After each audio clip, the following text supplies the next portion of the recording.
সেই দিন হঠাৎ করে চলে গিয়েছিলাম এরকম একটি রাজবাড়িতে হঠাৎ করে আসবার কারণটা কি জানতে হলে ভিডিওটা শেষ পর্যন্ত দেখুন। Hello guys, good morning. আমি রানা, আমার আবার একটি নতুন ভিডিওতে আপনাদেরকে স্বাগতম। এই ভিডিওটা বেশ কিছুদিন আগেকার ভিডিও। সেই দিন বেরিয়েছিলাম পড়তে যাওয়ার উদ্দেশ্যে।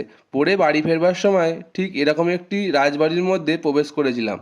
আরে না না, আপনাদের সাথে একটু মজা করছিলাম। এটা কোনো রাজবাড়ি না, এটা হচ্ছে আমাদের উলুবেড়িয়ার বং পিৎজা। সত্যি বলতে এখানকার এন্ট্রি গেটটি ছিল যথেষ্ট ভালো। এছাড়াও এখানকার অ্যাম্বিয়েন্স ছিল টপ নচ লেভেলের। এই সমস্ত জিনিস দেখে একটি সিটে বসে মেনু কার্ড দেখে অর্ডারগুলি দিয়ে দিলাম। বেশ কিছুক্ষণ অপেক্ষা করবার পর আমাদের প্রথম স্টার্টার আইটেমটি চলে আসলো। প্রথম স্টার্টার আইটেমটি ছিল ক্রিসপি চিলি বেবিকর্ন এবং মেন কোর্সে ছিল হংকং চিকেন এবং মিক্সড রাইস। খাবারগুলি প্লেটে সার্ভ করবার পর এবার সময় আসলো খাবারগুলির রিভিউ দেওয়া। সত্যি বলতে আপনাদেরকে কি বলি বলুন তো, একটি খাবারও আমার ভালো লাগেনি। হংকং চিকেনের সল্টের পরিমাণ ছিল খুবই কম, আর স্টার্টারের ক্রিসপি চিলি বেবিকর্নের ক্রিসপি ব্যাপারটাই ছিল না। একটি রেস্টুরেন্টের একটি খাবার খারাপ হতে পারে, কি করে প্রতিটি খাবার খারাপ হয় বলুন তো। আজকের ভিডিওটা আমি এখানেই শেষ করলাম। আবার দেখা হচ্ছে পরবর্তী ভিডিওতে। Good bye.